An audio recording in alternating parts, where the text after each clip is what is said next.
A devoted husband abandoned his wife and newborn daughter without warning. When she discovered his note, she broke down in tears. No one could have imagined what would happen next. A story of resilience and hope that will touch your heart. Welcome back, leave a like on the video, subscribe to the channel, and enjoy the story. The autumn breeze carried the scent of salt and change as Vivian Walker opened her eyes to the soft morning light filtering through the curtains of her bedroom in Newport, Rhode Island. For a moment, the 30-year-old mother basked in the peaceful quiet, a rare commodity since the birth of her daughter Olivia 3 months prior. Her hand instinctively reached across the bed, searching for the familiar warmth of her husband Walter, but found only cold, undisturbed sheets. Perhaps he had risen early to prepare breakfast, a thoughtful gesture he'd occasionally surprised her with during the 5 years of their marriage. Vivian swung her legs over the edge of the bed, her body still adjusting to its postpartum state, and slipped her feet into the worn slippers that Walter had gifted her last Christmas. She padded quietly to check on Olivia, who slept peacefully in her crib, tiny fists curled against her round cheeks, unaware of the seismic shift about to rock her small world. The sight of her daughter never failed to make Vivian's heart swell. With a love so profound, it sometimes frightened her with its intensity. In the kitchen, instead of Walter flipping pancakes or brewing coffee, Vivian found a single sheet of paper placed strategically beside the coffee maker. Her name was scrawled across the top in Walter's distinctive handwriting, the pen having pressed so hard in places that it nearly tore through the paper. With a growing sense of unease, Vivian picked up the note, her fingers trembling slightly. As they gripped the edges, "Vivian, I can't do this anymore. I thought I was ready for marriage, for fatherhood, but I'm not. I feel trapped, suffocating under expectations I never truly wanted. You and Olivia deserve someone better, someone who can embrace this life wholeheartedly. I've taken my share of our savings. Don't try to find me. I'm sorry." Walter. The words blurred as tears welled in Vivian's eyes, her breath catching painfully in her throat. Surely this was some kind of cruel joke. Walter wouldn't just leave, not after they'd built a life together, not after Olivia. Her mind raced through their recent interactions, searching for signs she might have missed. Yes, he'd been distant. Since Olivia's birth, spending more time at work and showing less interest in family life, but Vivian had attributed that to the adjustment period all new parents experienced. With shaking hands, she reached for her phone and dialed Walter's number. It went straight to voicemail. She tried again, and again. Nothing. Panic rising, Vivian rushed to their shared home office and opened her laptop to check their joint bank account. The screen revealed the devastating truth. The account that had held their comfortable savings now showed a balance of $217.43. The mortgage payment of $1,800 was due in 2 weeks. Vivian sank into the office chair, the room spinning. Around her, how could this be happening? Just 5 years ago, she had been a successful event planner with a promising career trajectory, clients who adored her creative vision, and financial independence. She had willingly stepped back from that world when she became pregnant, believing Walter's assurances that his income as a marketing executive would support them comfortably. She had embraced motherhood with the same determination and attention to detail that had made her professional life successful, never imagining she would suddenly find herself a single mother with virtually no resources. A soft cry from the nursery pulled Vivian from her spiraling thoughts. Olivia had awakened, blissfully unaware that her father had chosen to erase himself from their lives. Wiping the tears from her cheeks, Vivian straightened her shoulders and walked to her daughter. As she lifted Olivia into her arms, inhaling the sweet scent of her baby's skin, a fierce protectiveness surged through her. They might have been abandoned, but they were not broken. Somehow, she would find a way forward. The days that followed passed in a blur of frantic activity as Vivian assessed her dire situation. Walter had been thorough in his desertion. Not only had he cleaned out their bank account, but he had also cancelled their joint credit cards and removed his name from their utility accounts. Calls to his parents, Margaret and Harold Walker, went unanswered, suggesting they either didn't know their son's whereabouts or were complicit in his disappearance. Vivian's own parents, who lived across the country in Oregon, had always emphasized self-reliance to the point of refusing help themselves, and she couldn't bring herself to admit the magnitude of her failure to them. With the mortgage deadline looming, Vivian reluctantly began to explore options for selling the charming Cape Cod-style house that she and Walter had purchased with such optimism 2 years earlier. The real estate market in Newport was strong, but not strong enough to process a sale within 2 weeks. Even if she could sell quickly, where would she and Olivia go? The tourist-driven economy of Newport meant rental properties were either exorbitantly priced or unavailable on short notice. As Vivian sat on her front porch one evening, Olivia sleeping against her chest while she pored over employment listings. On her laptop, a familiar figure appeared at her gate. Mrs. Thompson, her 75-year-old neighbor, stood with a casserole dish in her weathered hands and concern in her kind eyes. "I couldn't help but notice that Walter's car hasn't been in the driveway for over a week," Mrs. Thompson said, her voice gentle with the wisdom of decades. "And you haven't been looking yourself, dear. Is everything all right?" Something about the genuine concern in the older woman's voice cracked the fragile composure Vivian had been desperately maintaining. Before she could stop herself, the whole story came pouring out. Walter's abandonment, the financial crisis, the impending loss of their home. Mrs. Thompson listened without interruption, her expression shifting from shock to outrage to determination. "Well, this won't do at all," she declared when Vivian finally fell silent. "I have a proposition for you, my dear. As you know, I've been finding it increasingly difficult to maintain my property since Arthur passed.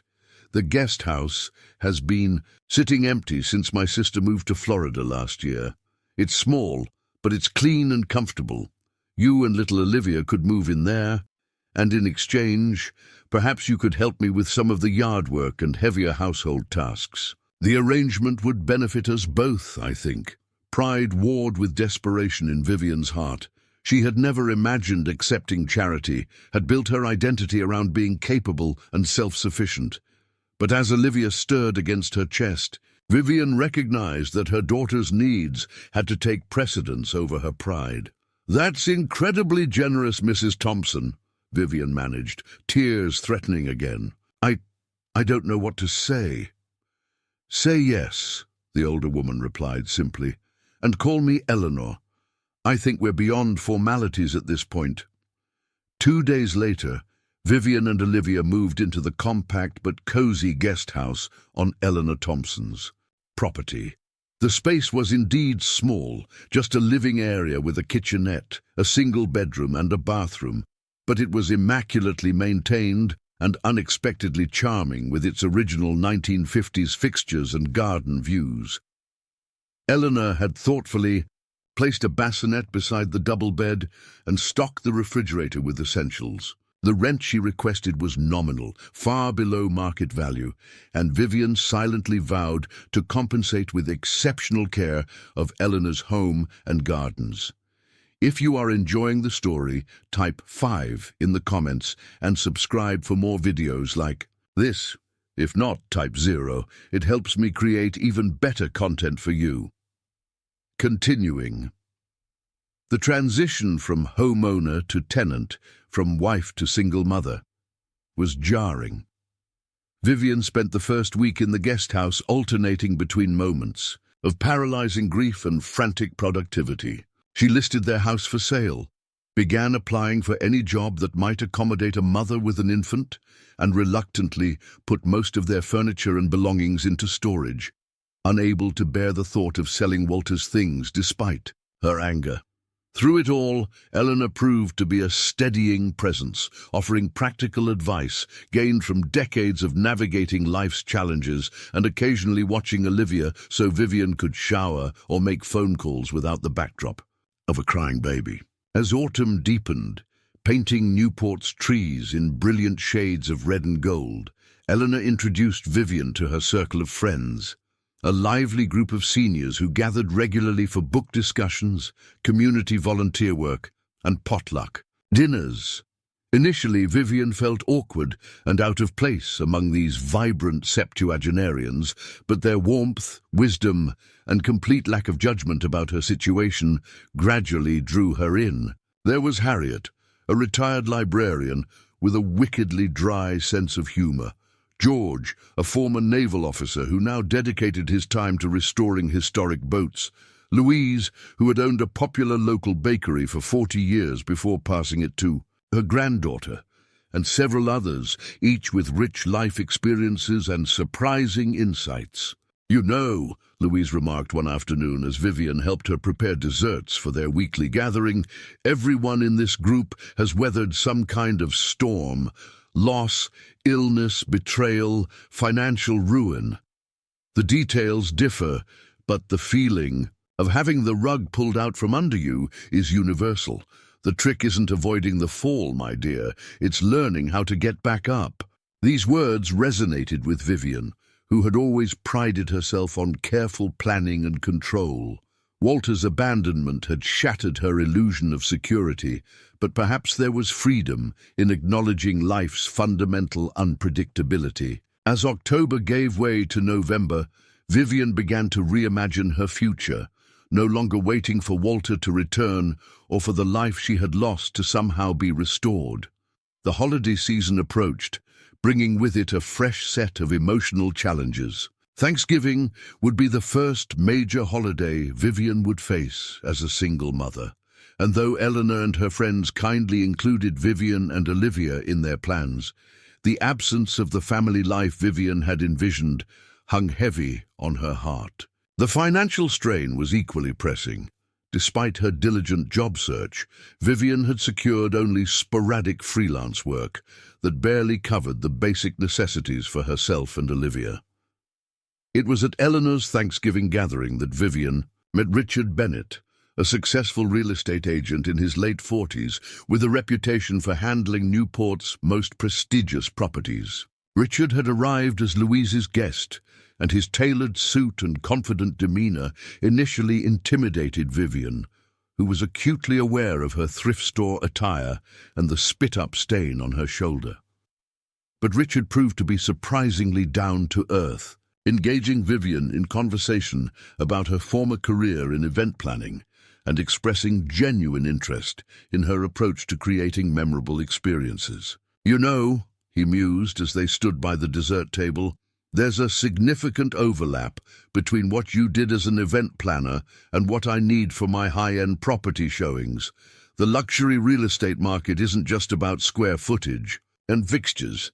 It's about selling a lifestyle, creating an emotional connection between potential buyers and the property." Vivian nodded, remembering how she had excelled at translating clients' vague wishes into tangible, atmospheric events.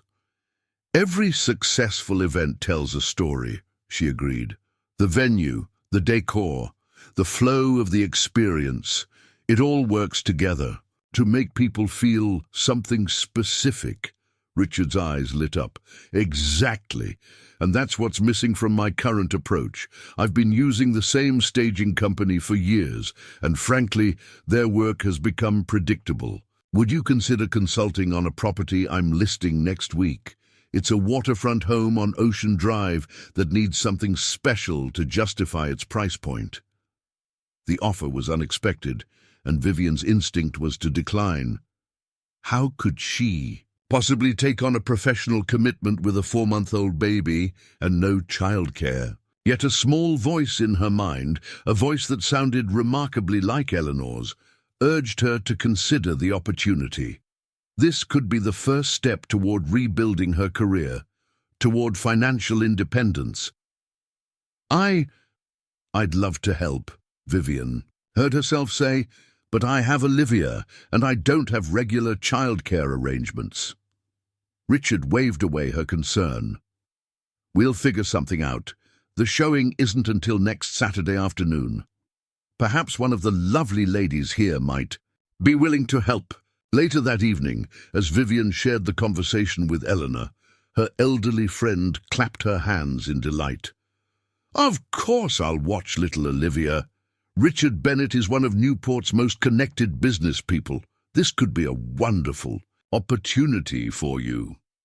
During the week that followed, Vivian threw herself into preparing for the property showing with the same focus and creativity that had made her a sought-after event planner.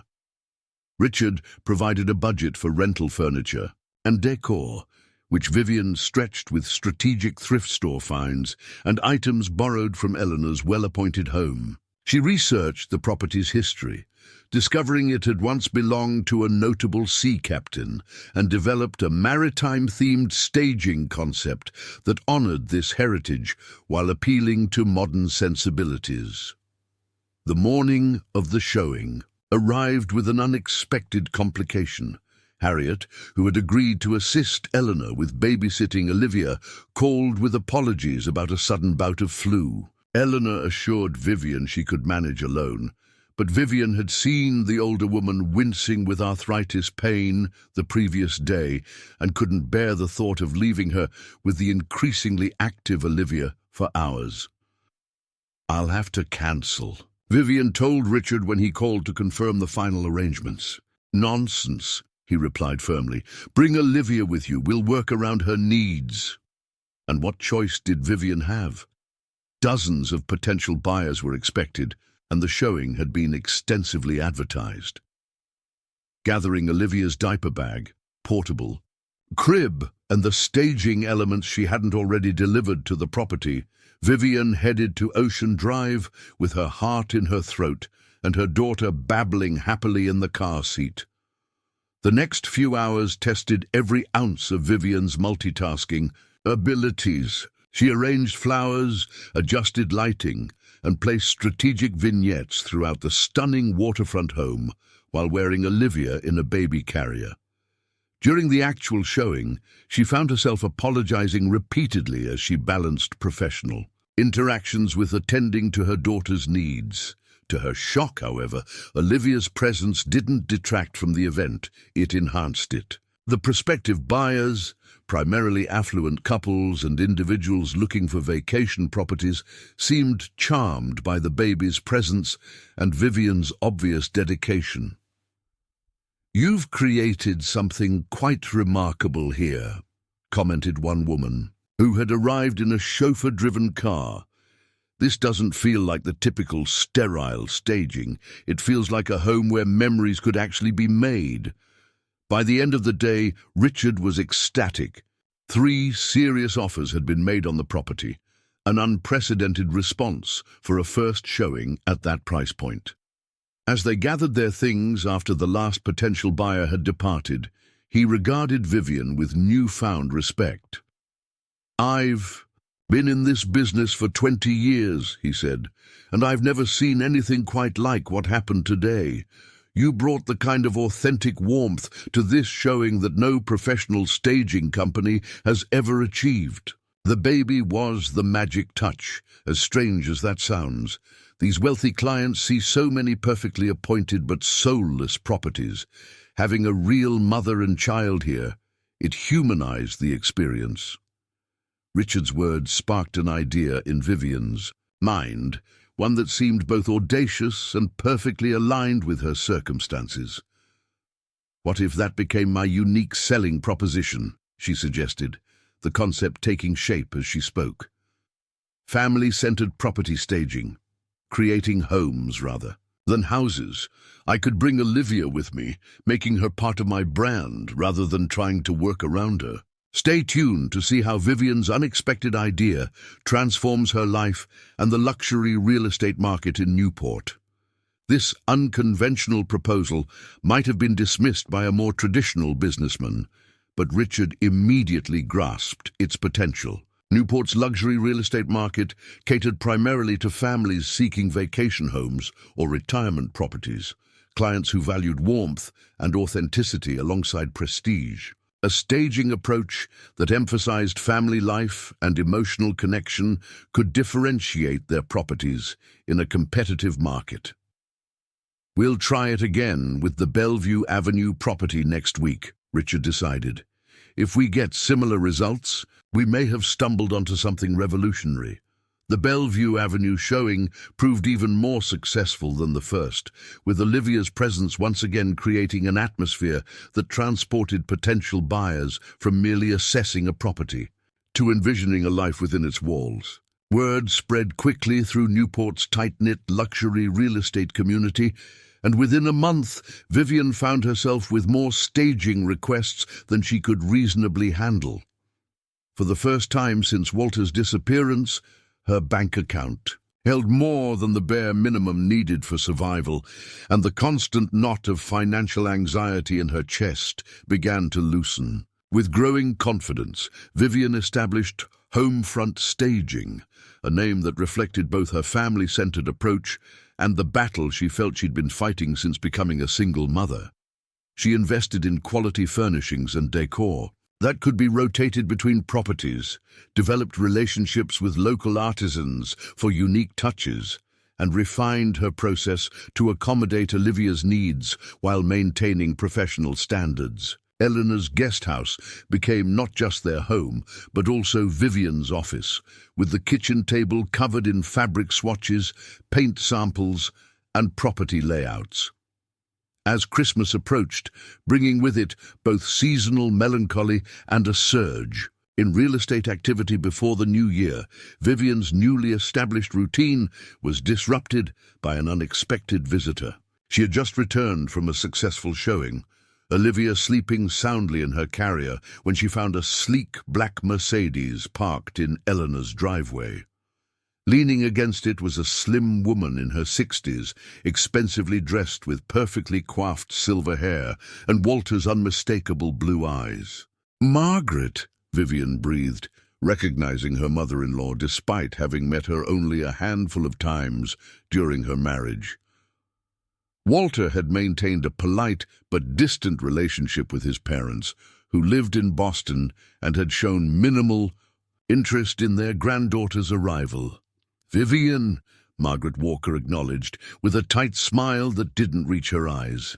"I've been trying to reach you at your home. Imagine my surprise when I discovered you'd moved into this." Her gaze swept dismissively over the guest house. "I'm sure it was quite a shock," Vivian replied evenly, unlocking the door while balancing Olivia against her shoulder. "Almost as shocking as discovering your son had abandoned his wife and infant daughter without warning. Please come in if you'd like to talk." The guest house's compact dimensions seemed to shrink further with Margaret's commanding presence.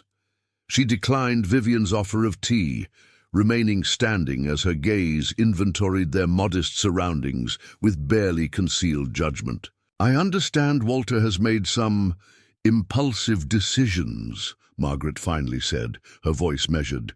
"He's always been prone to dramatic gestures when feeling overwhelmed, but I'm here because Olivia is my granddaughter, and I wish to be part of her life, regardless of the situation between you and Walter." Suspicion flared in Vivian's mind. After months of silence, this sudden interest in Olivia seemed too convenient, too calculated. "Do you know where he is?" she asked directly. Something flickered in Margaret's expression, discomfort perhaps, or guilt.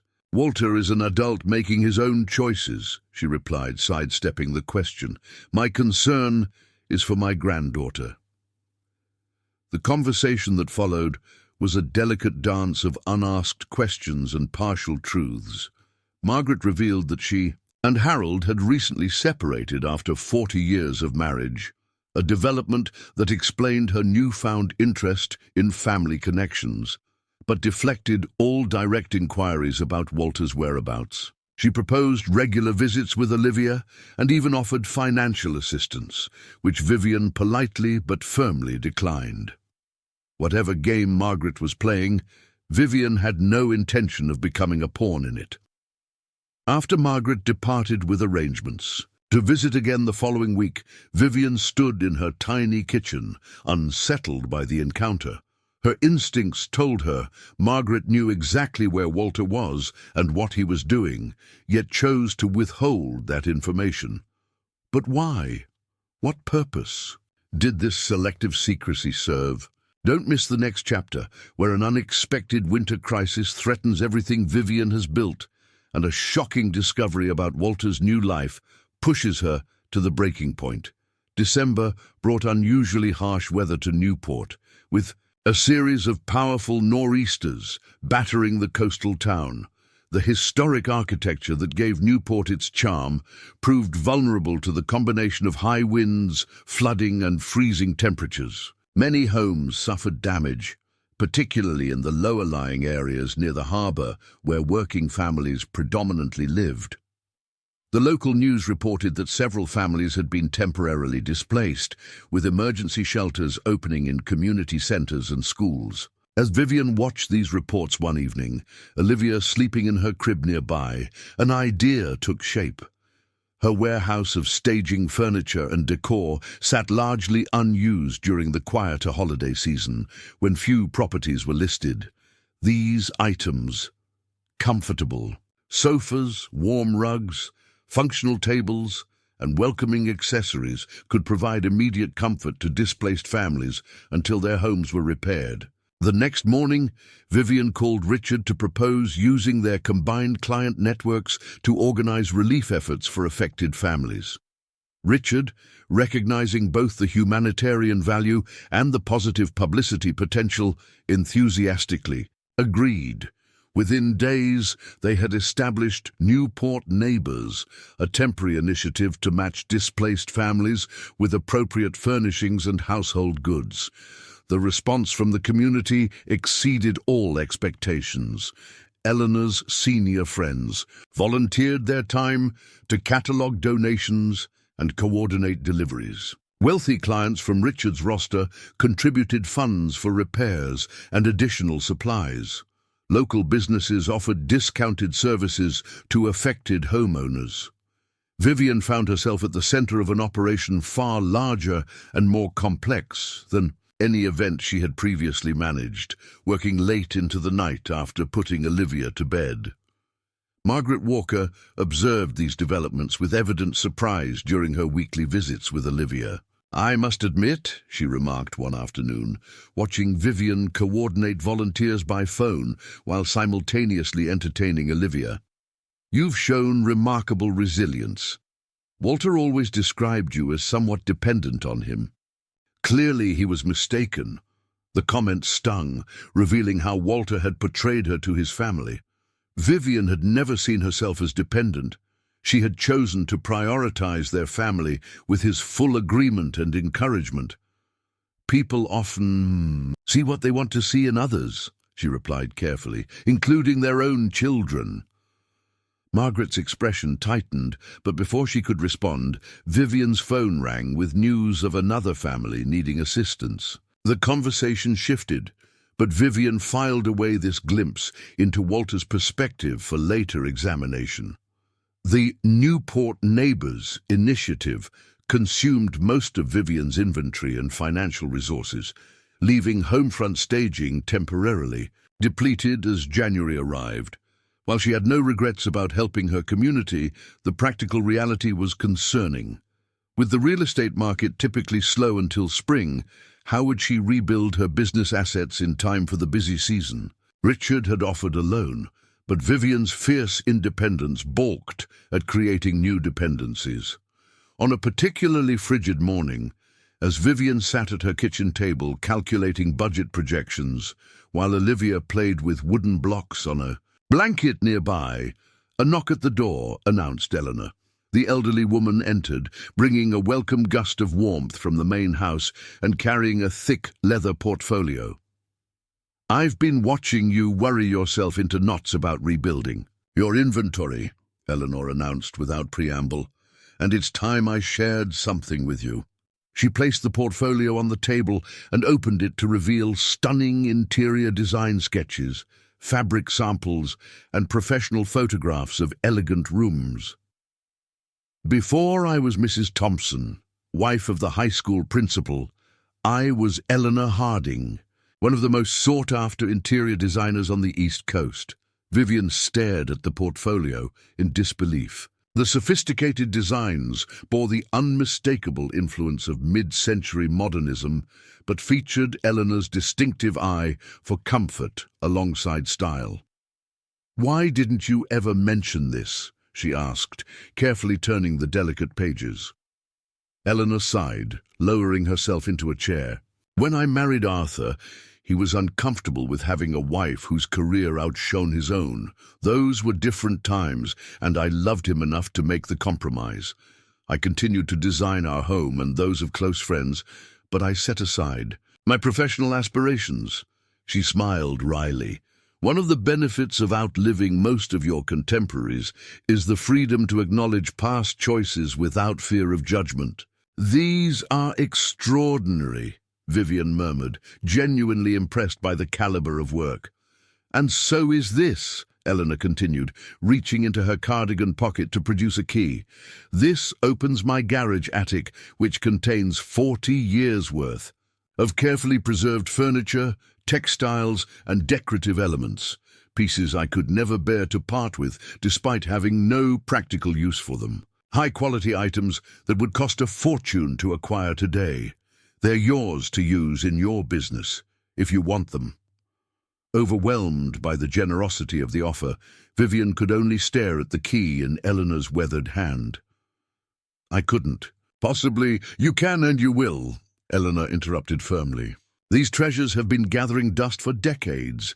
They deserve to be seen, appreciated, used for their intended purpose. Consider it an investment in your business, if that makes it easier to accept." That afternoon, with Olivia bundled against the cold and nestled in her carrier, Vivian and Eleanor explored the attic storage space. What they found exceeded all expectations. Impeccably preserved Danish modern furniture, hand-knotted Persian rugs, Murano glass lamps, and countless other pieces that would form the foundation of a distinctive upscale inventory for homefront staging. Each item came with Eleanor's story, where she had found it, why she had selected it, which client had originally commissioned it, creating a rich tapestry of design history that Vivian absorbed eagerly. Later that evening, as Vivian scrolled through her email while Olivia slept, a message from her sister-in-law caught her attention. The subject line, "Thought you should see this," was accompanied by a link, but no additional message. Clicking through, Vivian found herself looking at Walter's Instagram account, which she had deliberately avoided checking since his departure. The most recent post, dated 3 days earlier, showed Walter on a tropical beach, his arm around a slender blonde woman, both of them sunburned and smiling broadly at the camera. The caption read, "Day 47 in paradise with this amazing woman. Sometimes the universe leads you exactly where you need to be. No regrets, new beginnings." Vivian stared at the image, a cold numbness spreading through her chest. While she had struggled to keep their daughter fed and sheltered, battled through the complexities of rebuilding a life from scratch, and recently depleted her hard-won resources to help disaster-affected families, Walter had apparently been enjoying an extended tropical vacation with a new partner. The casual cruelty of the hashtags "no regrets" felt like a deliberate twist of the knife. For the first time since the morning she had discovered Walter's note, Vivian allowed herself to fully feel the rage that had been simmering beneath her determined focus on survival. She hurled her coffee mug against the wall, where it shattered, satisfyingly, before remembering Olivia asleep in the next room. Pressing her hands against her mouth to stifle the scream building in her throat, Vivian sank to the kitchen floor, her back against the cabinets, and finally permitted herself the luxury of unrestrained grief. Have you ever had someone in your Life who revealed their true character only when things got difficult. Share your experience in the comments below. The catharsis of that night marked a turning point for Vivian. The shattered pieces of her coffee mug, carefully swept up and discarded the next morning, seemed to symbolize the final fragments of her marriage, broken beyond repair and now deliberately removed from her daily life. Walter's Instagram post, painful as it was, provided a kind of clarity. There would be no reconciliation, no explanation that could justify his actions, no possibility of reconstructing the family she had once envisioned. The path forward lay not in looking back, but in embracing the new life taking shape around her. With Eleanor's design collection as a foundation, Vivian reimagined homefront staging with greater ambition and confidence. She developed a distinctive aesthetic that combined vintage elegance with contemporary comfort, creating spaces that felt simultaneously aspirational and approachable. Richard, recognizing the unique value of this approach, began positioning their staged properties as exclusive homefront experiences and raising his commission rates accordingly. As winter grudgingly gave way to early spring, Vivian's business gained momentum alongside her personal growth. Olivia reached developmental milestones, sitting independently, babbling with increasing complexity, showing preference for certain toys and books that reminded Vivian daily of life's forward motion. The guest house, initially a symbol of diminished circumstances, had become a comfortable home filled with carefully chosen elements that reflected their evolving story. Margaret Walker continued her weekly visits with Olivia, and a tentative rapport developed between the two women. Through careful conversation, Vivian discovered that Margaret's separation from Harold stemmed from decades of emotional distance and his controlling behavior. Patterns Walter had apparently inherited and manifested in his own way. Margaret never directly confirmed knowing Walter's whereabouts, but her occasional slips, references to his situation or oblique comments about tropical weather, reinforced Vivian's suspicion that mother and son remained in contact. "You would have been well within your rights to refuse me access to Olivia," Margaret acknowledged during one visit as she helped prepare dinner in the guesthouse kitchen. Many women would have under the circumstances. Vivian considered this as she chopped vegetables for a salad. "Olivia deserves to know her family," she replied finally. "Your son's choices aren't yours, just as they aren't hers. Punishing either of you for his actions wouldn't serve any purpose." Something shifted in Margaret's expression, a softening, perhaps, or recognition. "Harold always said I coddled Walter too much, made excuses for his behavior," she said quietly. "I'm beginning to think he was right about that, if little else." This hint of accountability, however indirect, represented progress in their complicated relationship. Over subsequent visits, Margaret revealed more about her own life, her abandoned dreams of becoming an architect, the gradual erosion of her independence during her marriage, her recent efforts to reclaim her identity. Vivian recognized in these confidences not just an explanation for Walter's upbringing, but also a warning about the dangers of surrendering one's selfhood, even incrementally, to another person's expectations. Spring brought unexpected recognition for homefront staging when a regional lifestyle magazine featured one of their properties in a spread about coastal New England design. The article, titled "The Family Touch, Newport's Revolutionary Approach to Luxury Real Estate," highlighted Vivian's innovative inclusion of family elements in high-end staging and the emotional resonance this created with potential buyers. The featured photographs captured not just the stunning interiors she had created, but also small humanizing details.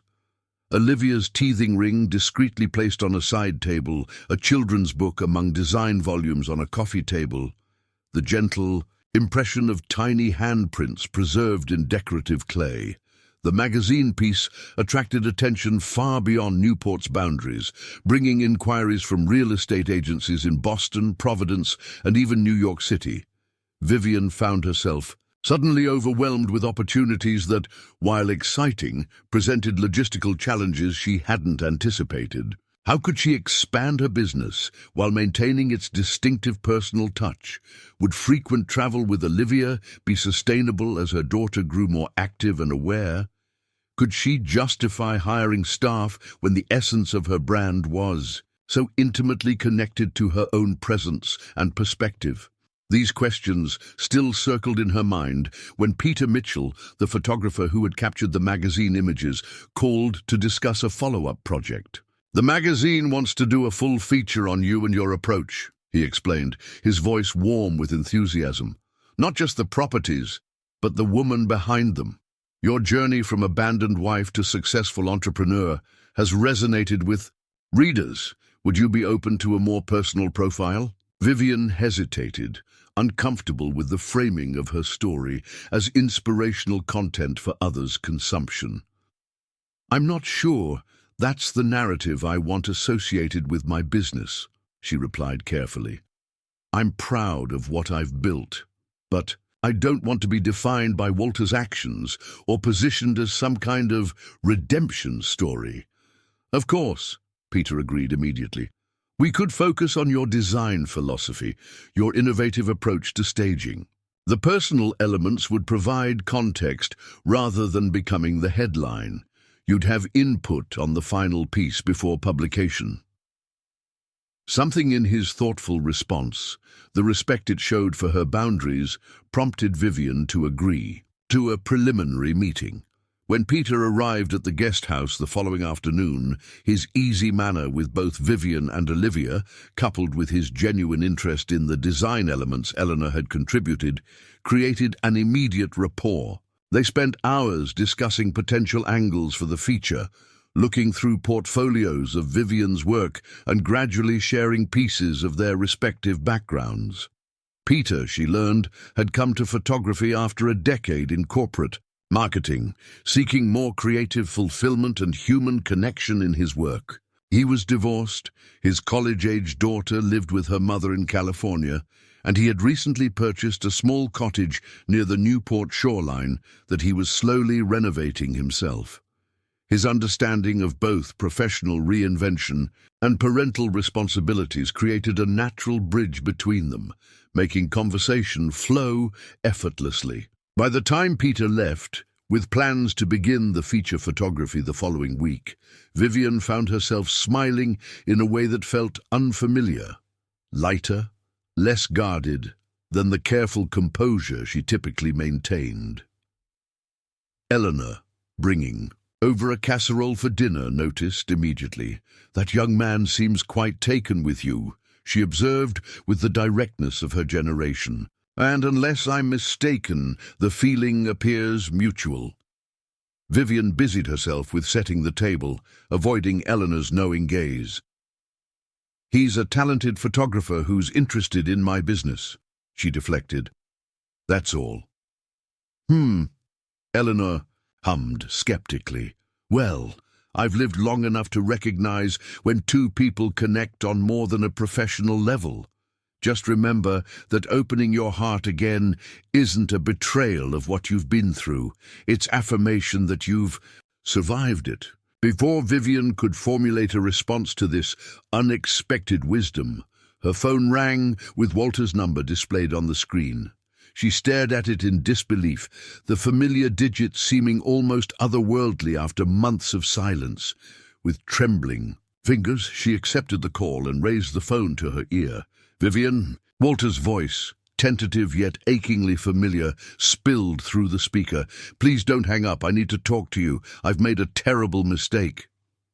The walls of the guest house seemed to contract around her as the voice of the man who had abandoned her and their infant daughter without a backward glance now asked for her attention, her time, perhaps even her forgiveness. In the background of his call, Vivian could hear what sounded like airport announcements, suggesting he was no longer on his tropical beach. "Walter," she managed, her voice steadier than she felt. It's been 7 months. I know, he replied, a note of desperation entering his tone, and I know nothing I say can justify what I did. But I want to come home, Viv. I want to make things right with you and Olivia. I'm flying into Boston tomorrow. Can we meet? You won't believe what happens when Walter returns to Newport and discovers how much Vivian's life has changed in his absence. The request hung in the air between them, across phone lines and emotional distance that had grown immeasurable over months of separation.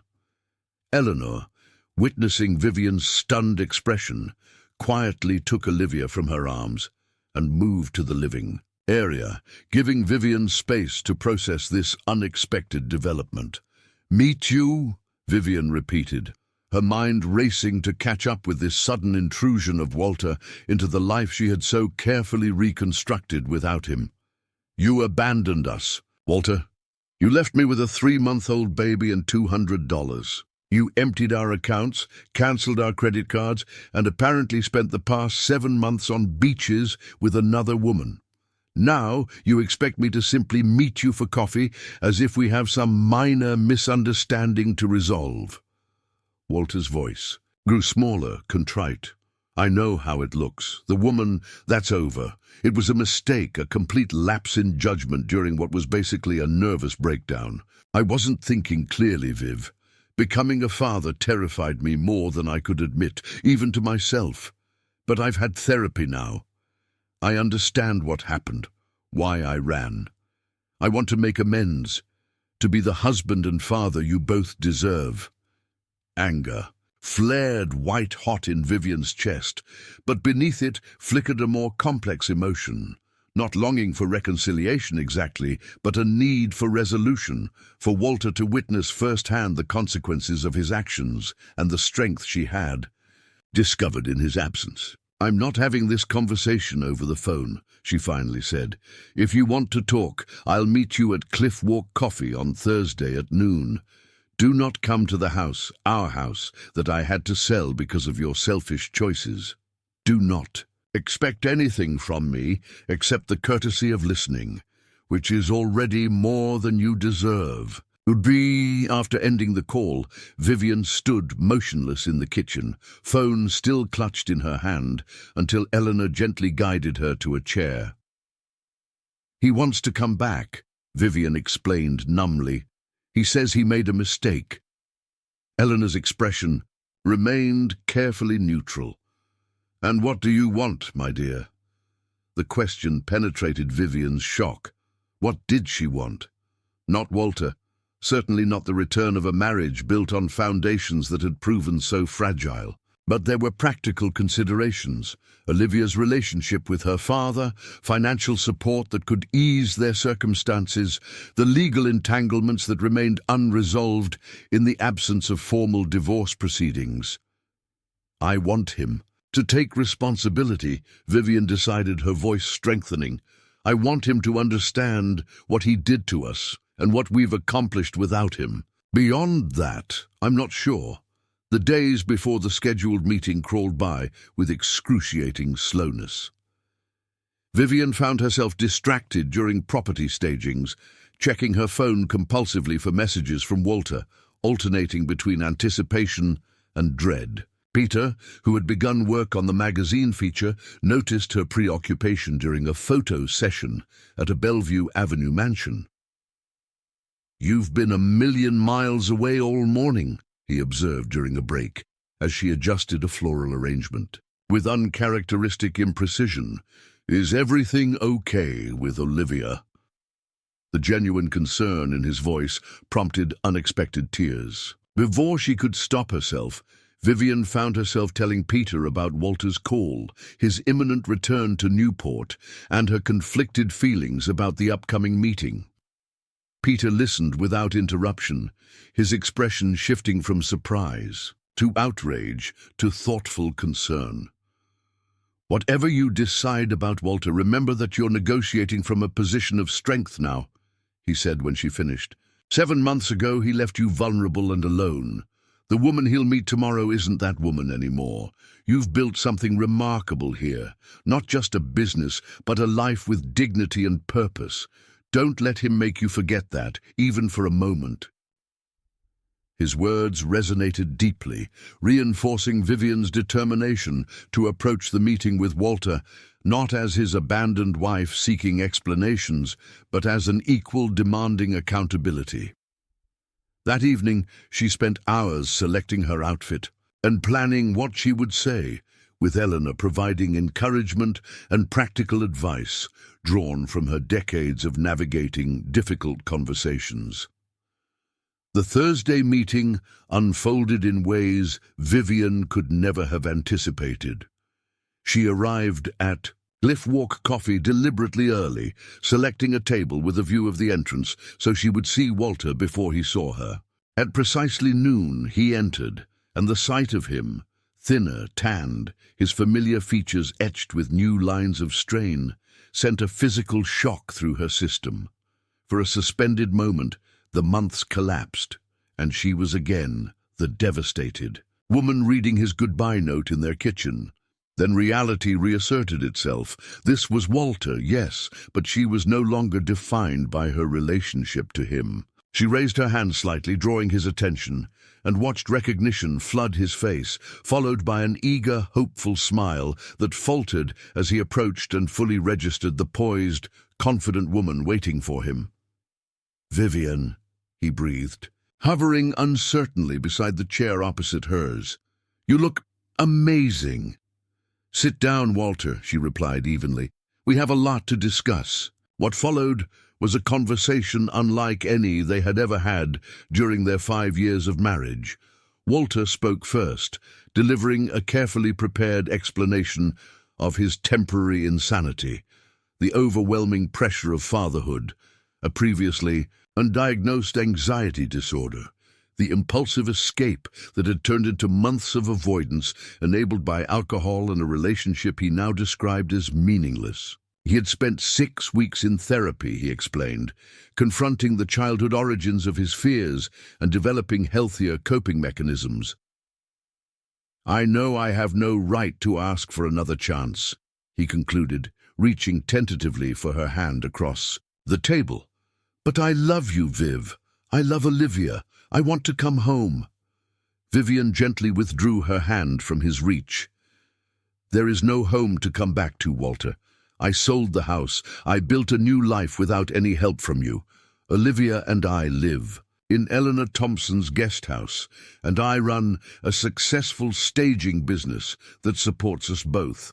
The question isn't whether I'll take you back. That ship sailed the moment you decided to empty our bank account and leave your 3-month-old daughter without a backward glance. The question is what role, if any, you're prepared to have in Olivia's life going forward, and what practical arrangements we need to make regarding our separation." Walter's expression cycled rapidly through shock, confusion, and dawning comprehension as the full impact of Vivian's transformation registered. "I don't understand," he said finally. "Mom said you were struggling, that you needed help. That's part of why I came back, to take care of you both." The mention of Margaret crystallized something Vivian had suspected, but couldn't confirm. "Your mother has been visiting Olivia weekly for the past 3 months, she informed him. "She knows exactly how we're living, how we're thriving. If she told you otherwise, she was apparently attempting to manipulate your return for her own reasons." For the first time, genuine emotion broke through Walter's rehearsed contrition. Anger, quickly followed by embarrassment. "She never mentioned visiting," he admitted. "She just said you'd had to move somewhere unsuitable and were barely getting by. I assumed." "You assumed I'd fall apart without you," Vivian finished for him, "that I'd be desperate for your return. That's a reflection of your ego, Walter, not my reality." Their conversation continued for nearly 2 hours, moving from the initial confrontation to a more pragmatic discussion of Walter's financial obligations to Olivia, his desire for visitation rights, and the practical and legal steps required to formalize their separation. Throughout, Vivian maintained a calm resolve that surprised even herself, neither yielding to Walter's emotional appeals nor descending to recriminations about his betrayal. As they prepared to leave, Walter asked the question that had clearly been troubling him throughout their meeting. "Is there someone else? You seem so different, not just stronger, but like you've moved on completely." Vivian considered the complex truth behind this simple query. There was Peter, yes, with his thoughtful questions and genuine interest in her work, but their connection remained undefined, a possibility rather than a reality. More fundamentally, there was the woman she had become in Walter's absence, someone who understood her own worth, who had discovered reservoirs of determination and creativity she might never have accessed in the comfortable confines of their marriage. "The someone else is me," she answered finally. "I found myself when you left, Walter, and I like her far too much to risk losing her again." Is Vivian falling for someone else, or will she face further challenges from Walter? Keep watching to find out. May brought warming temperatures to Newport, magnificent blooms to Eleanor's garden, and unprecedented growth to Homefront staging. The magazine feature on Vivian and her innovative approach had generated national interest, with inquiries coming from luxury real estate markets across the country, seeking to replicate her family-centered staging model. Richard had hired an assistant specifically to handle these partnership requests, taking a percentage that benefited them both, while allowing Vivian to maintain focus on her core Newport business. With this expansion came increasing logistical challenges. The inventory that had once seemed abundant, Eleanor's collection supplemented by Vivian's careful acquisitions, now stretched thin across multiple properties. The guest house, which had served adequately as both home and office during leaner times, became cramped as sample books, design plans, and business documentation accumulated. Most significantly, 9-month-old Olivia had begun crawling with remarkable speed and determination, turning their living space into an obstacle course of carefully secured furniture and anxiously monitored corners. "We need to consider scaling up," Richard advised during their weekly strategy meeting, held at his office, while Eleanor watched Olivia. "You've outgrown your current operation in every sense. I know several small warehouses available for rent that would serve perfectly as inventory storage and workspace, and it might be time to look for more appropriate housing for you and Olivia." The suggestion triggered immediate resistance in Vivian. The guest house, initially accepted as a temporary shelter during crisis, had become a sanctuary, a place where she had rediscovered her capabilities and rebuilt her life. Eleanor was not merely a landlord, but a mentor, friend, and surrogate. Grandmother to Olivia. The senior community that gathered regularly at the main house provided both practical support and emotional richness that Vivian couldn't imagine replicating elsewhere. Yet Richard's assessment was objectively correct. They had outgrown their circumstances. Success demanded expansion, and expansion required investment of money, space, and organizational infrastructure. "I'll think about it," Vivian promised, knowing even as she spoke that thinking wasn't the issue. She had already calculated the financial feasibility of renting commercial space and had mentally reviewed neighborhoods with affordable housing options. The barrier wasn't practical, but emotional, a lingering fear that each step away from the safe harbor Eleanor had provided might somehow lead back to the vulnerability she had experienced after Walter's departure. This internal debate was still unresolved when Peter called with unexpected news. The historic Winthrop Mansion on Narragansett Avenue, one of Newport's most significant Gilded Age properties, long neglected but architecturally intact, was being prepared for sale.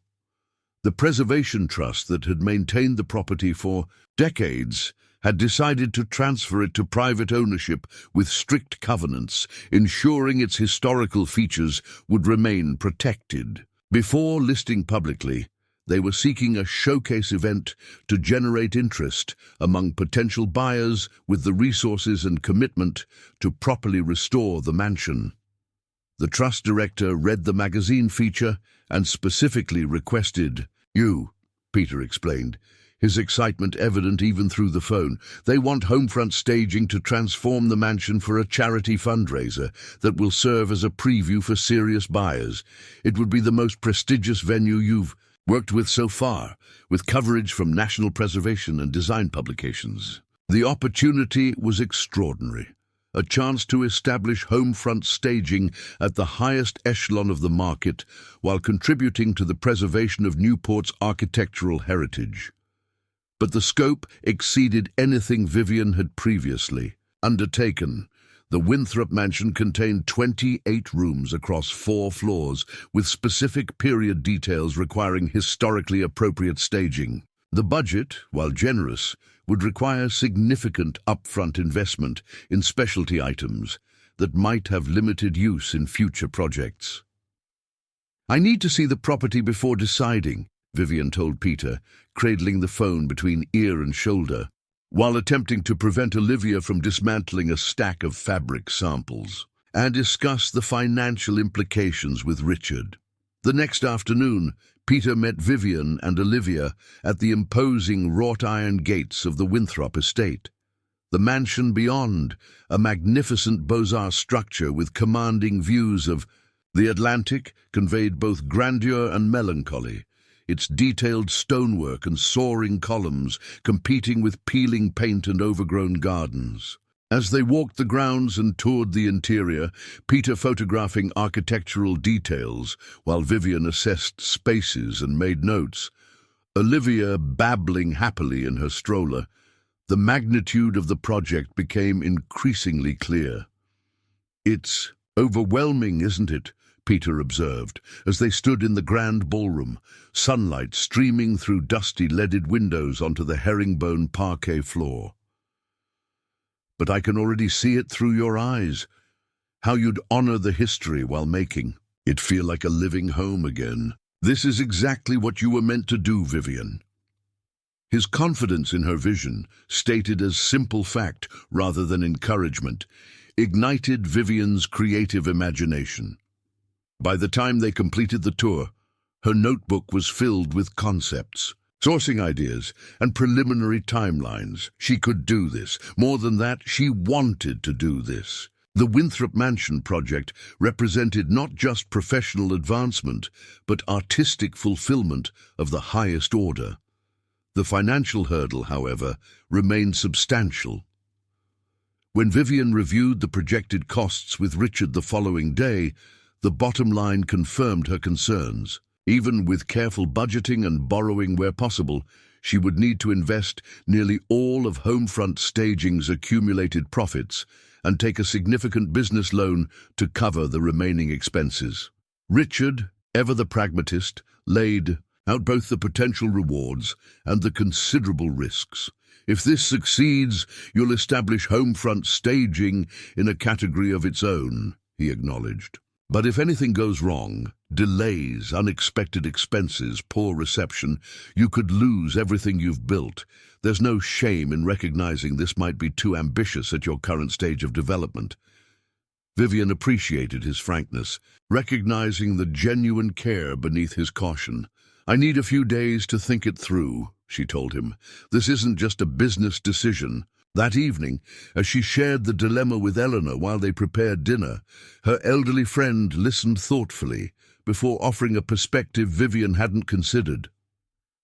"Sometimes, the steepest paths lead to the most spectacular views," Eleanor mused, chopping vegetables with practiced precision, despite her arthritic hands. "I rejected several commissions early in my career because they seemed beyond my capabilities. Those safe choices may have protected me from failure, but they also limited the heights I might have reached." Before Vivian could respond to this, in sight, a knock at the door announced an unexpected visitor, Margaret Walker, arriving a day before her scheduled weekly visit with Olivia. The older woman looked uncharacteristically disheveled, her typically immaculate appearance marred by windblown hair and slightly smudged makeup. "I apologize for coming unannounced," Margaret said, declining Eleanor's offer to stay for dinner with unaccustomed brusqueness. "But I need to speak with Vivian privately. It's important." Once Eleanor had tactfully withdrawn to the main house with Olivia, Margaret revealed the purpose of her visit. "Walter told me about your meeting, about your refusal to reconcile," she began, her voice tight with suppressed emotion. "He's devastated, Vivian. He genuinely wants to make amends." Vivian felt a familiar tension headache forming at her temples. "Margaret, if you've come to advocate for your son—" "No," Margaret interrupted, raising a hand to stop Vivian's response. "That's not why I'm here. I'm here because I understand your position better than anyone could imagine, and because I want to help you with this mansion project Peter has been telling me about." Surprise temporarily silenced Vivian. She hadn't mentioned the Winthrop opportunity to Margaret, and the revelation that Peter had done so felt oddly intimate, suggesting conversations about Vivian's professional life occurring without her knowledge. "Peter and I have been corresponding since the magazine feature," Margaret explained, correctly interpreting Vivian's confusion. "He reached out to me for historical information about Newport society during the period when the Winthrop Mansion was built. My grandmother was part of that social circle, and our family archives include photographs and documentation from several events held there." This connection made professional sense, yet Vivian sensed there was more to Margaret's unexpected appearance than historical consultation. "How exactly are you proposing to help with the project?" she asked directly. Margaret straightened her shoulders, assuming the commanding presence that had intimidated Vivian during early encounters. "I want to finance it," she stated simply. "All of it. No loans, no depleting your business reserves. Consider it an investment in Homefront Staging's future." Jonas, the offer was so unexpected, so contrary to everything Vivian understood about their relationship, that she could only stare at her mother-in-law in speechless confusion. Margaret, seeming almost relieved by Vivian's shock, continued with uncharacteristic emotional openness. "I sold my house in Boston last month," she revealed. "The house Harold insisted we needed to maintain his professional image, where I spent 40 years compromising my own ambitions to support his. The sale represented my final break from a marriage that stopped nurturing me decades ago." Her voice softened slightly. "And from the patterns I allowed to shape my son into the man who could abandon you and Olivia." Margaret reached into her handbag and withdrew a checkbook. "This is my attempt at making amends, not for Walter, but for my own complicity in how he was raised. You're doing something extraordinary here, Vivian, building a business that honors family and home while allowing you to express your creative vision. I want to support that. With no strings attached other than reasonable business terms, we can have lawyers document." Vivian's mind raced through implications, searching for hidden agendas or emotional traps in Margaret's offer. The financial support would solve her immediate problem, but at what cost to her independence? Yet as Margaret continued explaining her proposal, its structure as a proper business investment rather than a personal loan, the arm's-length legal arrangements she envisioned, Vivian began to recognize something familiar in the older woman's approach. This wasn't maternal manipulation, but professional respect, one businesswoman recognizing potential in another and seeking mutual benefit. "I'll need to review the specific terms with my attorney," Vivian said finally, neither accepting nor rejecting the proposition outright. "And understand exactly what involvement you envision having in the project." Margaret nodded, visibly relaxed by this practical response. "Of course, I wouldn't expect anything less." As they concluded their conversation and Margaret prepared to leave, she paused at the door with uncharacteristic hesitation. "There's something else you should know," she said, her voice lowered. Walter is back in Newport permanently. He's taken a position with his old firm and rented an apartment downtown. He's determined to be part of Olivia's life, even if reconciliation isn't possible. She met Vivian's gaze directly. Just as I am determined to be part of her life and to support the remarkable mother who is raising her, regardless of what happens between you and my son. But the bombshell revelation of Walter's move drops just as Vivian prepares for her most important event. Will she choose to let him back into her life? The weeks leading up to the Winthrop Mansion charity event unfolded with increasing complexity. Vivian accepted Margaret's investment proposal after careful legal review, establishing a formal business relationship that transformed Homefront Staging from a sole proprietorship into a properly capitalized small company with significant growth potential. The injection of funds allowed Vivian to secure a small warehouse space for inventory storage, hire 2 part-time assistants with expertise in historical furniture restoration, and source period-appropriate pieces for the mansion without compromising the business's financial stability. Walter's return to Newport introduced another layer of complication. True to Margaret's warning, he had established himself in a downtown apartment and resumed his former position at the marketing firm where he had worked before their marriage. His requests for visitation with Olivia, initially communicated through carefully worded emails, became more frequent and direct.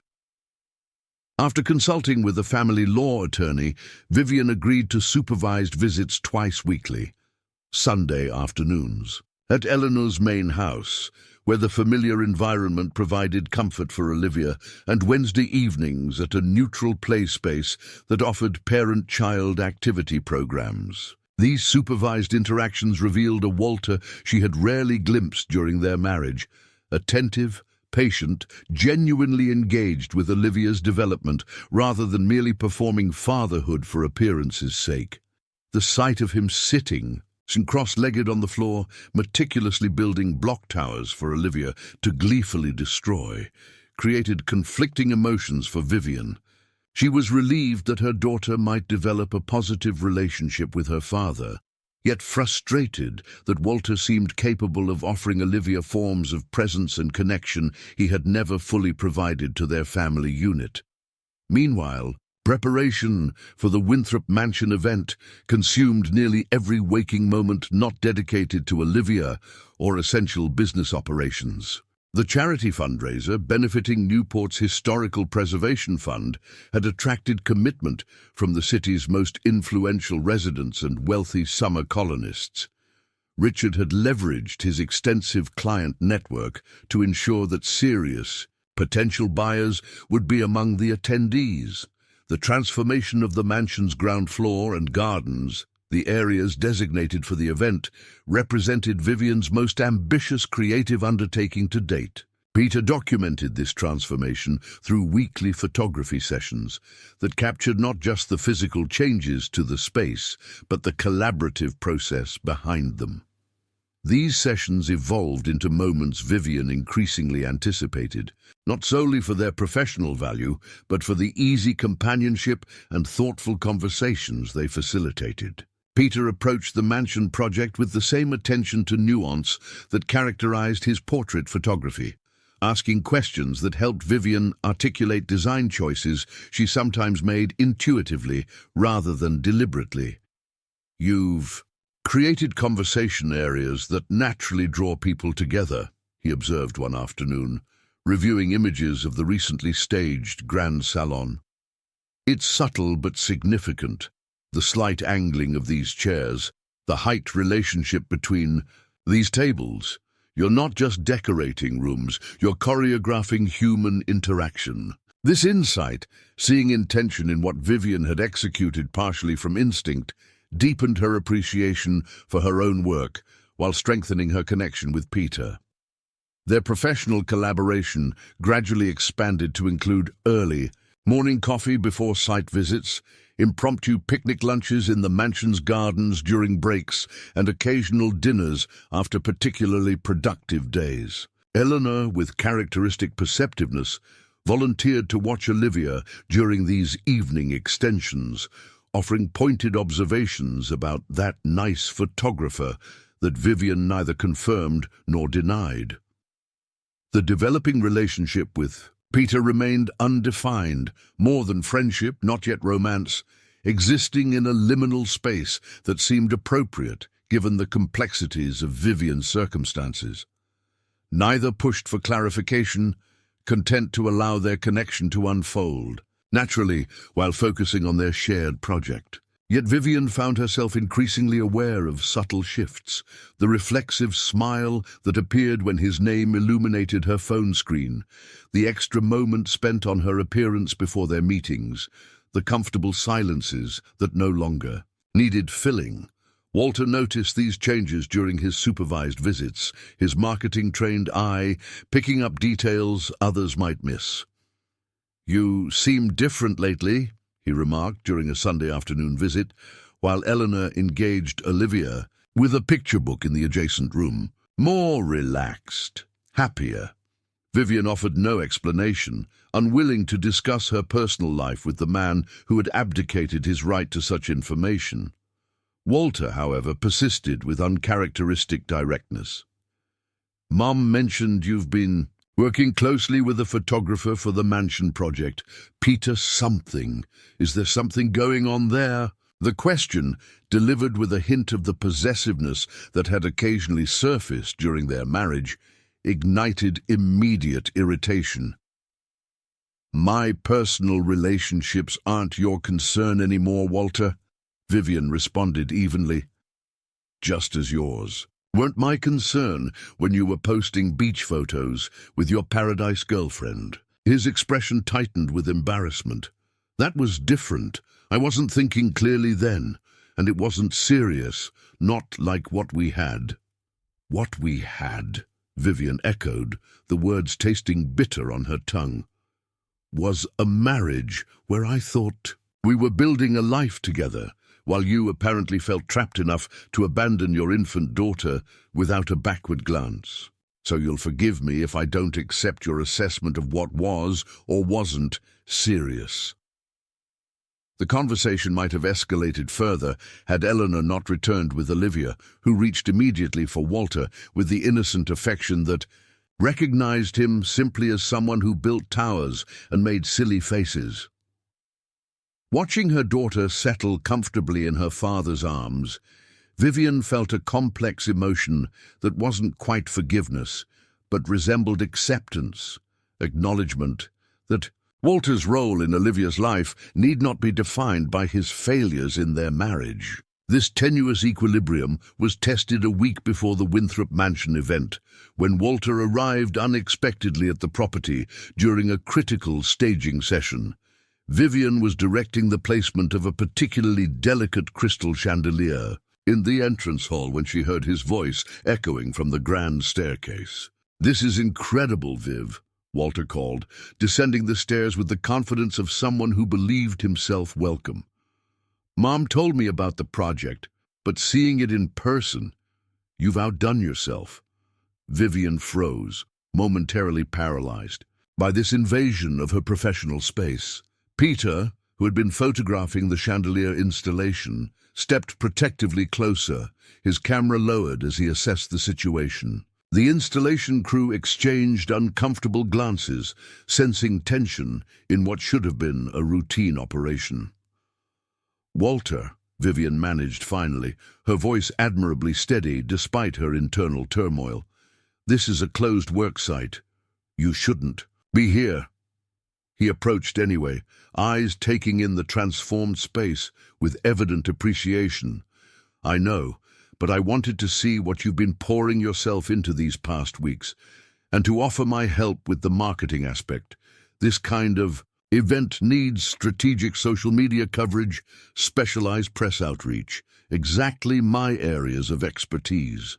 The presumption that he could simply insert himself into her professional sphere after months of absence, that his expertise was necessary for her success, momentarily rendered Vivian speechless. Peter, however, had no such constraint. "We've already developed a comprehensive media strategy with Richard's team," he stated, his typically warm tone cooled by several degrees. "And the event has reached capacity RSVP status without additional promotion. But thank you for your concern." Walter's gaze shifted to Peter, assessing the photographer with newfound awareness. "You must be Peter," he said, extending his hand with forced cordiality. "I've heard a lot about you from my mother. Quite the coincidence that you've developed such a close working relationship with my wife." "Ex-wife?" Vivian corrected automatically, the technical inaccuracy less important than the boundary it established. "And Peter's professional contributions to this project have been invaluable. Now, if you'll excuse us, we have a critical installation in progress that requires concentration." Walter remained for several more minutes, ostensibly admiring details of the restoration while actually observing the unspoken coordination between Vivian and Peter, the casual touches and shorthand communication that revealed the depth of their partnership. When he finally departed, the atmosphere in the mansion notably lightened, the installation crew resuming normal conversation as Vivian exhaled a breath she hadn't realized she was holding. "Are you okay?" Peter asked quietly, stepping closer as the workers focused on securing the chandelier's final crystal elements. "That was unexpected." Vivian nodded, composing herself with visible effort. "I'm fine, just thrown off balance. I should have anticipated he might show up here after Margaret described the project." Peter's expression revealed skepticism about her claimed composure, but he didn't push further.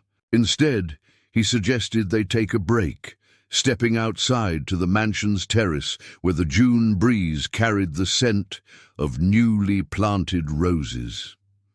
There, with the Atlantic visible beyond manicured grounds, Vivian allowed herself to acknowledge the complicated reality Walter's appearance had highlighted.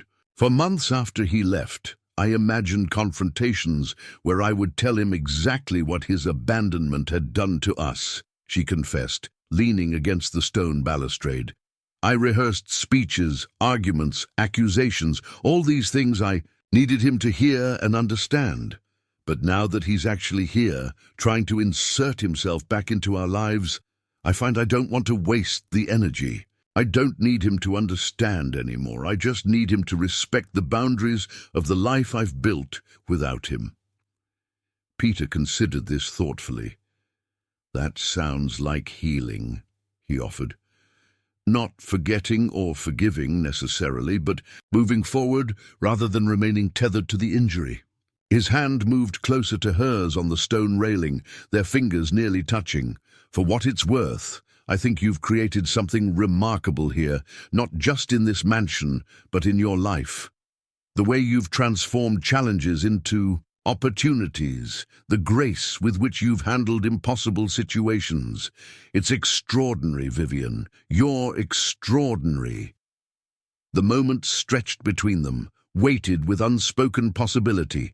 Vivian felt the familiar pull toward Peter, the comfort of his presence, the steady support he had offered without expectation, the genuine connection that had developed gradually and organically over months of collaboration. Yet something held her back from closing the small distance between their hands, from acknowledging explicitly what they both clearly felt. "I can't offer simple or uncomplicated," she said finally. "Olivia will always come first. Walter will always be part of our lives in some capacity. My business demands incredible commitment. I'm still learning who I am outside of marriage, outside of crisis." Peter smiled, understanding flooding his expression. "I'm not looking for simple or uncomplicated," he replied. "I'm looking for real, and nothing about real human connection comes without complexity." Their conversation might have continued, exploring this tentative opening toward deeper acknowledgement, had Richard not appeared at the terrace doorway with urgent news. A summer storm system was developing offshore, moving toward Newport more rapidly than initially predicted. The Weather Service had issued warnings about potential high winds and coastal flooding within 48 hours, directly overlapping with the scheduled mansion event. Will the approaching storm destroy everything Vivian has worked for? The final chapter reveals how this crisis becomes her greatest triumph. The morning of the Winthrop Mansion charity event dawned with deceptive tranquility. Soft golden light illuminated Newport Harbor, creating a postcard-perfect scene that belied the weather forecasts predicting deterioration by late afternoon.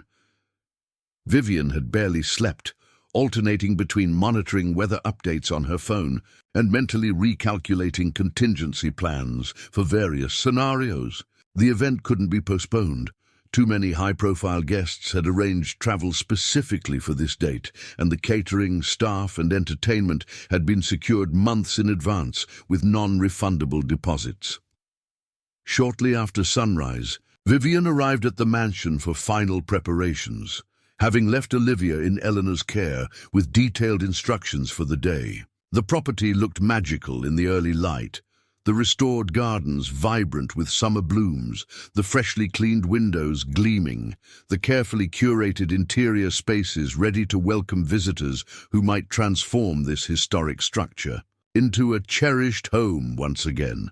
Looking at what she and her team had accomplished, Vivian felt a surge of pride, tempered by anxiety about the approaching weather threat. Richard arrived while Vivian was reviewing arrangements with the catering staff, his typically immaculate appearance betraying signs of similar sleep deprivation. The latest forecast suggests the worst of the storm will hit around 8 p.m., he reported, scrolling through weather radar images on his tablet. The event ends at 9. If we're lucky, guests will be departing just as conditions deteriorate. And if we're unlucky, Vivian asked, already knowing the answer. We could have 75 of Newport's wealthiest and most influential residents trapped here during a significant weather event, Richard replied grimly. Not ideal for showcasing the property's desirability. Throughout the morning, Vivian and her team made subtle adjustments to prepare for potential weather disruption, relocating particularly vulnerable decor elements from areas near windows, securing outdoor installations, establishing protocols with the catering staff for moving food service indoors if necessary. Peter arrived mid-morning to capture these final preparations, his reassuring presence helping to steady Vivian's frayed nerves. Whatever happens with the weather, you've already succeeded, he reminded her, pausing between photographs to squeeze her shoulder gently. This transformation speaks for itself, storm or no storm. By 3 o'clock, when the first guests began to arrive, the atmosphere had indeed shifted. The sky had darkened to a leaden grey, and strengthening winds rustled through the property's ancient trees. Inside, however, the mansion glowed with warmth and welcome.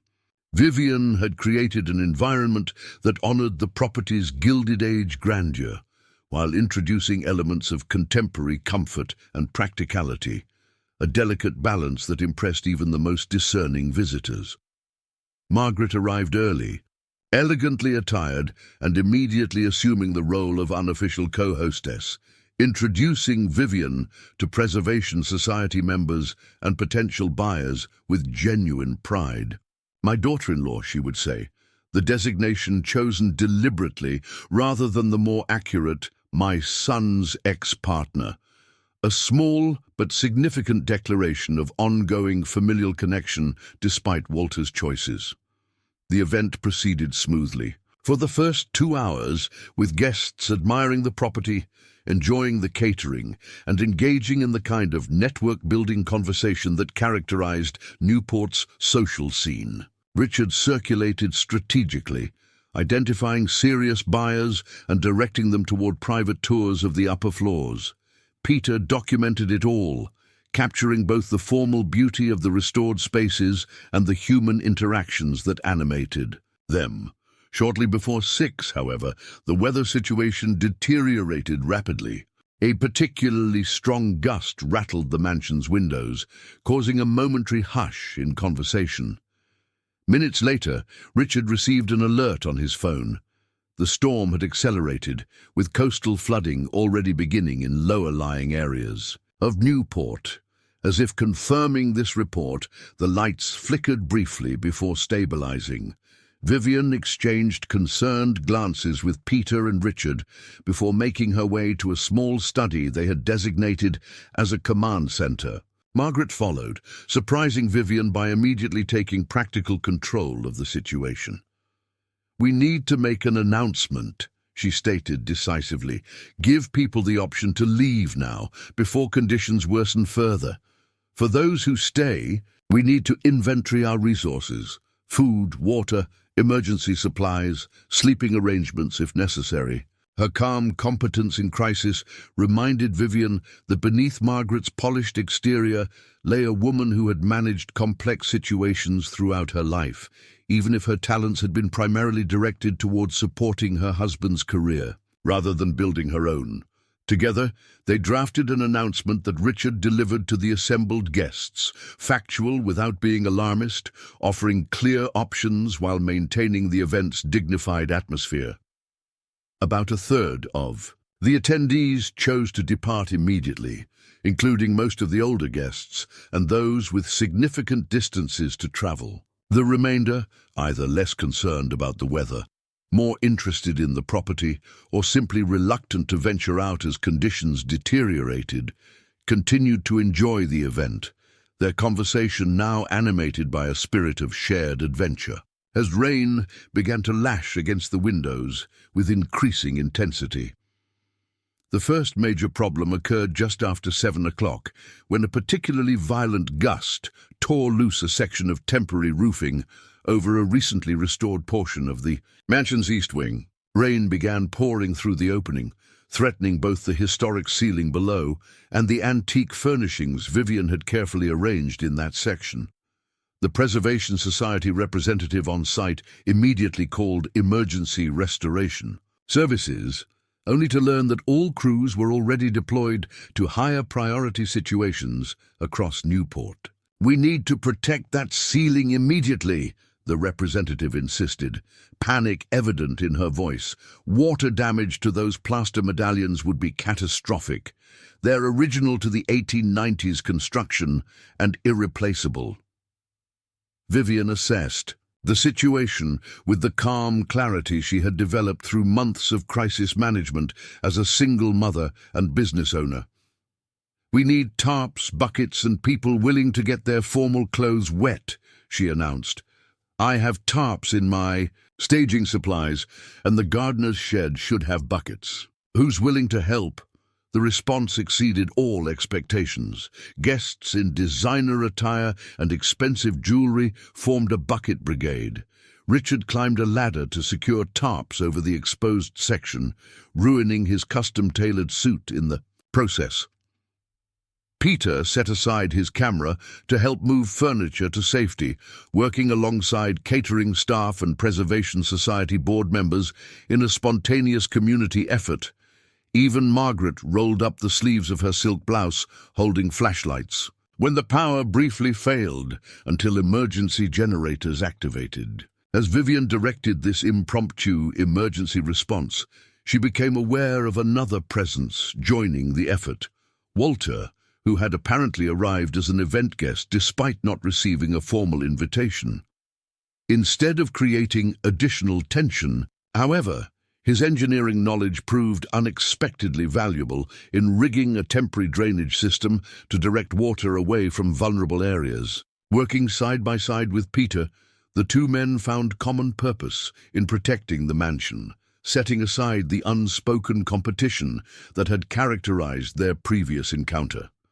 By 8:30, the immediate crisis had been contained. The damaged section was secured as well as possible under the circumstances, with the Preservation Society's insurance adjuster already contacted for professional repairs to begin the following day. Guests gathered in the grand salon, many of them damp but in remarkably good spirits, sharing the peculiar camaraderie that emerges through shared adversity. Richard, assessing the situation with his innate business acumen, recognized that the Evening had evolved into something far more powerful than a standard property showcase. "This is actually perfect," he murmured to Vivian as they distributed towels and arranged for additional coffee service. "These people will remember this night forever. Not just the beautiful staging, but how this house brought them together in a moment of crisis. They formed an emotional connection to this property that no conventional showing could have achieved." He was right, Vivian realized. Throughout the room, people who had arrived as strangers were now engaged in animated conversation, sharing contact information and making plans to reconnect. Several potential buyers had approached Richard with heightened interest, impressed by the mansion's structural integrity during severe weather and captivated by its proven capacity to create community. What might have been disaster had transformed into distinctive advantage. As the storm gradually subsided and guests began to depart shortly after 9, Vivian found herself on the mansion's front steps, accepting thanks and congratulations from people who now viewed her not merely as a talented stager, but as a community leader who had masterfully managed a challenging situation. Walter approached as the last guests were leaving, his expression uncharacteristically humble. "You were amazing tonight," he said simply. "I've never seen you like that, completely in command, totally confident. It was—" He hesitated, searching for the right word, illuminating. "I understand now what I walked away from. Not just a wife and daughter, but a remarkable woman whose strength I never fully appreciated." The acknowledgement, delivered without expectation of response or forgiveness, seemed to close some unresolved chapter between them. Vivian nodded, accepting the observation without need for further discussion. They had reached an understanding that transcended their failed marriage, a mutual recognition of who they now were to each other, and to Olivia, not defined by past betrayal, but by present reality and future possibility. Later that night, after the final volunteers had departed and only the core team remained, Vivian stood in the mansion's grand entrance hall, absorbing the remarkable events of the evening. Peter found her there, his camera hanging forgotten at his side, his expression softened by something beyond professional satisfaction. "I captured something tonight that I've never quite managed to photograph before," he said, moving to stand beside her. "Not just crisis management or community spirit, though those were certainly present. I captured transformation, a historic building becoming alive again, people becoming their best selves in response to challenge, and you—" He turned to face her directly. "You becoming fully who you were always meant to be." The truth of his observation resonated deeply. The Vivian who had awakened to Walter's abandonment note 10 months earlier could never have imagined orchestrating tonight's event or managing its unexpected challenges. That woman had defined herself primarily as a wife and mother, her individual identity subsumed by family roles. The woman standing in this historic mansion had reclaimed her creative power, professional confidence, and personal strength, not by rejecting family connection, but by redefining it on her own terms. 3 weeks later, Vivian sat in Richard's office reviewing offers for the Winthrop Mansion. The charity event, despite its weather-related drama, had generated unprecedented interest from qualified buyers. 5 serious proposals now lay on the table, each exceeding the asking price and including commitments to honor the property's historical significance during restoration and modernization. "The trust is prepared to accept the highest bid," Richard explained, indicating a particularly generous offer from a technology executive with a passionate interest in architectural preservation. "But before they finalize anything, they wanted me to present an alternative option for your consideration." He slid a different document across the desk, not a purchase offer, but a proposal for Vivian to acquire the mansion herself, with terms that included significant preservation grants, tax advantages for maintaining historical integrity, and a graduated payment structure that recognized the property's potential as both a residence and a business headquarters for Homefront Staging. "This is impossible," Vivian breathed, scanning the numbers with disbelief. "Even with the business's growth, I couldn't possibly afford this." "Actually, you could," came Margaret's voice from the doorway, where she had been waiting with Peter for this moment. "With the right partners." The proposal, as Margaret and Peter explained upon joining them, involved a carefully structured arrangement. Margaret would contribute significant capital as an expansion of her existing investment in Homefront Staging. Peter would develop a photography studio and gallery in one section of the property, and the Preservation Trust would maintain certain public access rights for educational purposes, generating tax benefits that substantially reduce the carrying costs. "The mansion would be primarily your home and business headquarters," Margaret clarified, "but with dedicated spaces that generate income through complementary operations. The Trust believes this arrangement better serves their mission than selling to an owner who might use the property only occasionally as a vacation home." Vivian's mind raced through implications and possibilities. The mansion offered space for Homefront Staging to expand operations, for Olivia to grow in an environment filled with beauty and history, for Eleanor to visit or potentially even occupy a comfortable apartment where her wisdom and design knowledge could continue contributing to the business. Most significantly, it represented the ultimate transformation of loss into opportunity. The home Walter had abandoned exchanged for a historic property with profound significance to Newport and to Vivian's personal journey. "I need time to consider this," she managed, overwhelmed by the magnitude of the decision before her. "Of course," Richard agreed. "The Trust has given us until Friday to respond." The days that followed found Vivian carefully examining every aspect of the proposal, consulting with financial advisors, discussing implications with Eleanor, and most importantly, considering what this decision would mean for Olivia's future. Walter, informed of the possibility, offered surprisingly generous support, agreeing to formalize child support arrangements that would contribute to Olivia's security regardless of Vivian's choice about the mansion.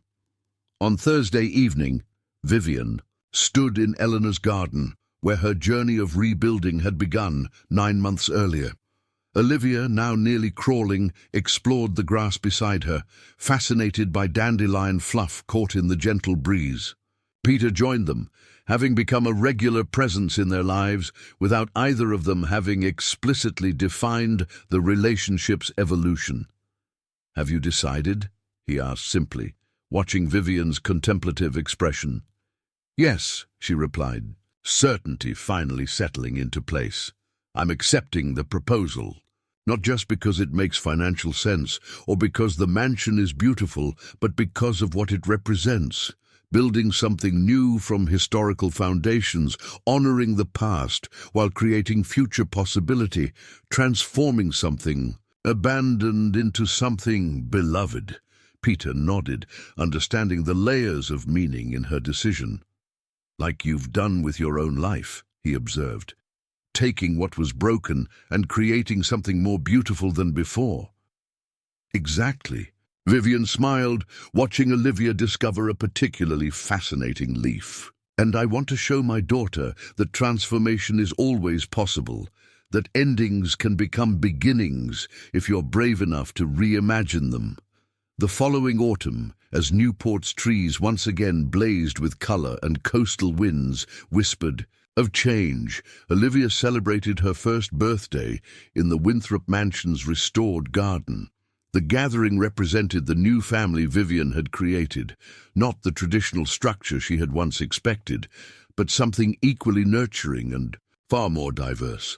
Eleanor sat in a place of honor, dispensing wisdom and cake with equal generosity. Margaret and Walter attended together, their complicated relationship with each other and with Vivian now characterized by respectful boundaries and shared commitment to Olivia's well-being. Richard brought his new partner, having finally found someone who appreciated his business acumen and dry humor in equal measure. The senior community that had supported Vivian during her darkest days occupied an entire table, celebrating not just Olivia's milestone, but their own vital role in creating a multi-generational support system that benefited everyone involved. Peter moved through the gathering, capturing photographs, occasionally setting aside his camera to join Vivian as host, or to entertain Olivia with silly faces that invariably produced giggles. Their relationship had developed gradually and organically over the past year, building on professional respect and personal connection without forcing categorical definitions. They were partners in multiple senses, in the mansion's operation, in their complementary creative businesses, and increasingly in daily life, though Peter maintained his own cottage nearby, respecting Vivian's need for independence and space. As evening approached and guests began to depart, Vivian stood on the mansion's terrace overlooking the same Atlantic waters that had once carried Newport's Gilded Age residents to and from Europe. Olivia dozed against her shoulder, exhausted from excitement and sugar. Peter joined them, slipping his arm comfortably around Vivian's waist in a gesture that had become natural over recent months. "Happy?" he asked simply. Vivian considered the question with the thoughtfulness it deserved. Happiness had once seemed a straightforward concept: a loving husband, healthy child, comfortable home, fulfilling work. Life had complicated that definition, revealing happiness not as a fixed state to be achieved, but as a capacity to find joy within life's inevitable complexity.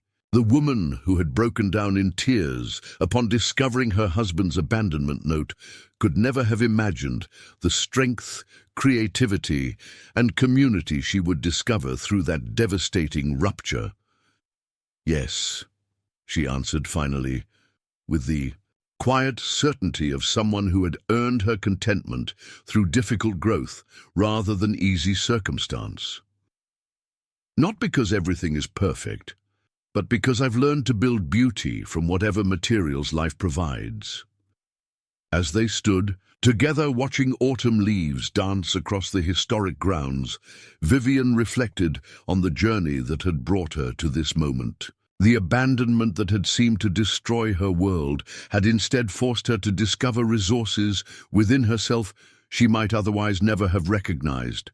The financial crisis that had threatened her security had led to professional reinvention.